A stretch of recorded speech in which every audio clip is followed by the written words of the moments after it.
Welcome back. Brand new video of a violent confrontation last night between protesters and law enforcement in New York City.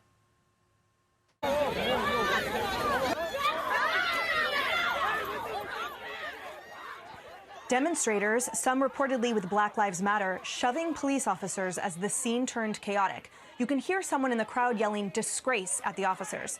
But despite images like this and many others we've seen, one New York Times columnist is suggesting the protest violence that plagued our cities this past year was a big myth. Paul Krugman tweeting, "Yes, there were bad actors. There are always bad actors in any situation, but not many. The idea that our big cities were under threat is pure malevolent fantasy. BLM may have been the best behaved protest movement in history." Tomi, I'd like to start with you on this. You know, the protests and riots following the George Floyd killing, just in Minneapolis alone, resulted in $350 million worth of property damage, nearly $2 billion nationwide. 18 deaths, 400 law enforcement officers injured. We know that Federal Protective Services Officer Patrick Underwood was killed in Oakland. St. Louis Captain retired. Police Chief David Dorn was also killed. I mean, this is not nonviolent. What do you make of this kind of color that he's placing on this?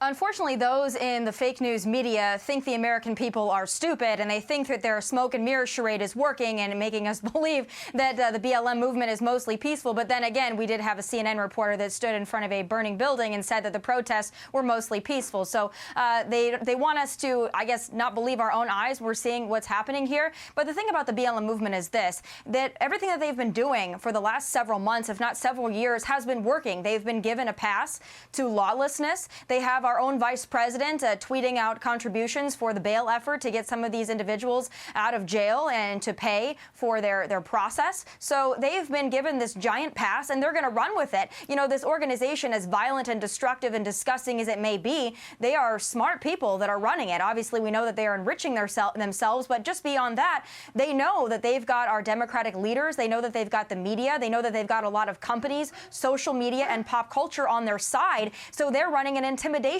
campaign. If you don't fall in line with BLM, if you don't co-sign and endorse everything that BLM does, you are deemed a racist and you will be canceled. So they're going to continue on this charade, and that's why they've been so emboldened. That's why you're seeing them getting more and more violent. You're seeing them taking to the streets more often after every single incident because they're smart. They've seen it work. They've been able to get away with it. So why would they stop? They're only going to stop if we've got leadership that says this is unacceptable and puts an end to it.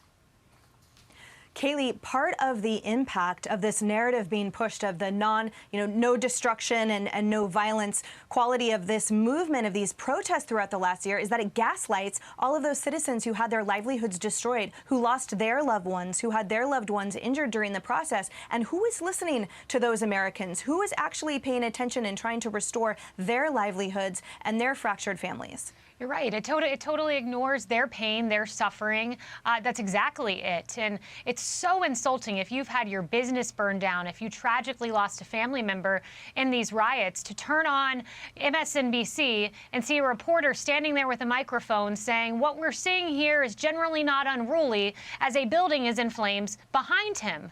It just simply defies logic. And it's amazing to me, to give you another example, the AP's White House correspondent said last month, and Fox reported on this, said last month on television, these protests were not violent. They were nonviolent protests.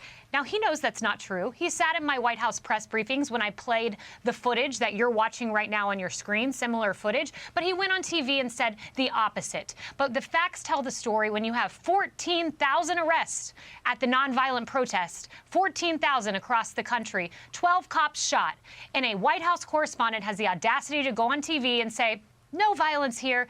It's a lie, and it's unfortunate, and it marginalizes the pain of the victims, as you just noted. And Steve, I wanted to ask you about something specific in here as well. Isn't the notion of behaving, isn't that exactly this type of colonist language and patronizing approach that true social justice activists see as so problematic? Isn't this just one more progressive liberal getting it all wrong? Yes, exactly. And it's hilarious, by the way, to see that this is a guy who's been awarded the Nobel Prize. It's just every time he comes out with something as fatuous as this, it is just inconceivable to me that he's even taken seriously. He's obviously a total joke. He's humiliated himself with this. I mean, it's so provably false. I mean, just in its own terms, he's talking about the best behaved protest movement in history. I don't recall, just to take one recent example, the Tea Party movement, incredibly powerful nationwide movement. I don't recall them going around the country looting and burning things and getting arrested. It's just unbelievable. But I tell you what it really tells you is it's just another example of how of the left's just complete hypocrisy and gaslighting. Whatever they say you are guilty of, they themselves do.